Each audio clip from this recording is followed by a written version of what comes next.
سخاوت کی بہترین مثال۔ بھائی مجھے تھوڑا سا شہد دے دیں، مجھے شدید ضرورت ہے۔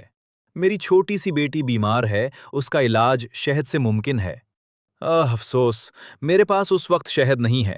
ویسے شہد آپ کو مل سکتا ہے، لیکن آپ کو کچھ دور جانا پڑے گا۔ ملک شام سے ایک بڑے تاجر کا تجارتی قافلہ آ رہا ہے۔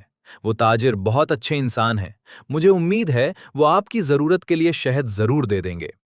ضرورت مند نے ان کا شکریہ ادا کیا اور شہر سے باہر نکل آیا تاکہ قافلہ وہاں پہنچے تو تاجر سے شہد کے لیے درخواست کر سکے۔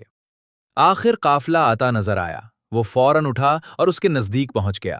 اس قافلے کے امیر کے بارے میں پوچھا۔ لوگوں نے ایک خوبصورت اور بارونق چہرے والے شخص کی طرف اشارہ کیا۔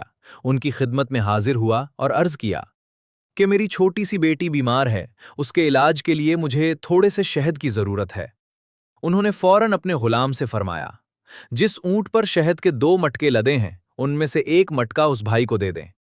غلام نے یہ سن کر کہا، آقا، اگر 1 مٹکا اسے دے دیا تو اونٹ پر وزن برابر نہیں رہ جائے گا۔ یہ سن کر انہوں نے فرمایا، تب پھر دونوں مٹکے انہیں دے دیں۔ یہ سن کر غلام گھبرا گیا اور بولا، آقا، یہ اتنا وزن کیسے اٹھائے گا؟ اس پر آقا نے کہا، تو پھر اونٹ بھی اسے دے دو۔ غلام فوراً دوڑا اور وہ اونٹ مٹکوں کے ساتھ اس کے حوالے کر دیا۔ وہ ضرورت مندان کا شکریہ ادا کر کے اونٹ کی رسی تھام کر چلا گیا۔ وہ شخص حیران بھی تھا اور دل سے بے تحاشا دعائیں بھی دے رہا تھا۔ وہ سوچ رہا تھا، یہ شخص کس قدر سخی ہے۔ میں نے اس سے تھوڑا سا شہد مانگا، اس نے مجھے 2 مٹکے دے دیے۔ مٹکے ہی نہیں، وہ اونٹ بھی دے دیا جس پر مٹکے لدے ہوئے تھے۔ ادھر غلام اپنے آقا کی خدمت میں حاضر ہوا تو آقا نے غلام سے کہا، جب میں نے تم سے کہا کہ اسے 1 مٹکا دے دو تو تم نہیں گئے، دوسرا مٹکا دینے کے لیے کہا تو بھی تم نہیں گئے، پھر جب میں نے یہ کہا کہ اونٹ بھی اسے دے دو تو تم دوڑتے ہوئے چلے گئے، اس کی کیا وجہ تھی؟ غلام نے جواب دیا، آقا، جب میں نے یہ کہا کہ 1 پورا مٹکا دینے سے اونٹ پر وزن برابر نہیں رہے گا تو آپ نے دوسرا مٹکا بھی دینے کا حکم فرمایا۔ جب میں نے یہ کہا کہ وہ دونوں مٹکے کیسے اٹھائے گا تو آپ نے فرمایا، اونٹ بھی اسے دے دو۔ اب میں ڈرا کہ اگر اب میں نے کوئی اعتراض کیا تو آپ مجھے بھی اس کے ساتھ جانے کا حکم فرما دیں گے، اس لیے میں نے دوڑ لگا دی۔